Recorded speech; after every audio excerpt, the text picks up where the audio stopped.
Tatlong bangkay ang hinukay sa isang sementeryo sa Laurel, Batangas. Bukod kasi sa Taal Lake, hinihinalang dyan inilibing ang ilan sa mga nawawalang sabungero. Narito ang report ni Ian Suyu.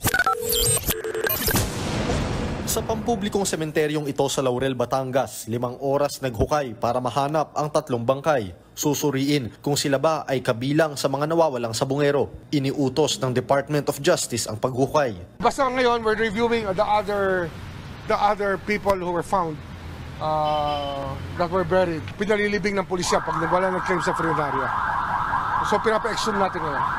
Base sa impormasyong nakalap ng News 5, magkakahiwalay na taon inilibing ang mga nahukay na bangkay. Nakuha raw ang mga lalaking yan sa iba't ibang bulubundukin sa Laurel.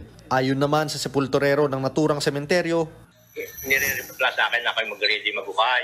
Tapos pag pinakahukay, sasabihin na idadali na dito. Hindi ko naman na itatanong kung saan nakuha, tagatanggap lang ako.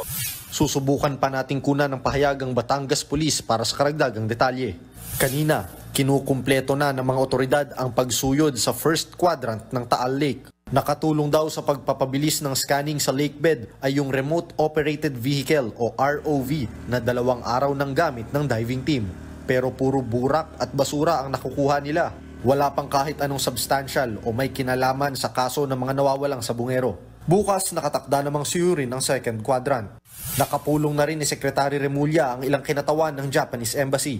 Hihingi ng tulong ang DOJ para sa gagawing DNA matching ng mga makukuhang bangkay sa Taal Lake at iba pang lugar na posibleng pinagdalhan ng mga nawawalang sabungero.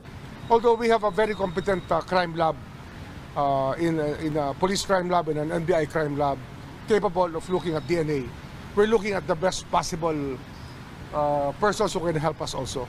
Kasi this is not an easy task. We need all the help that we can get. Nagbabalita mula sa Frontline, Ian Suyu, News 5.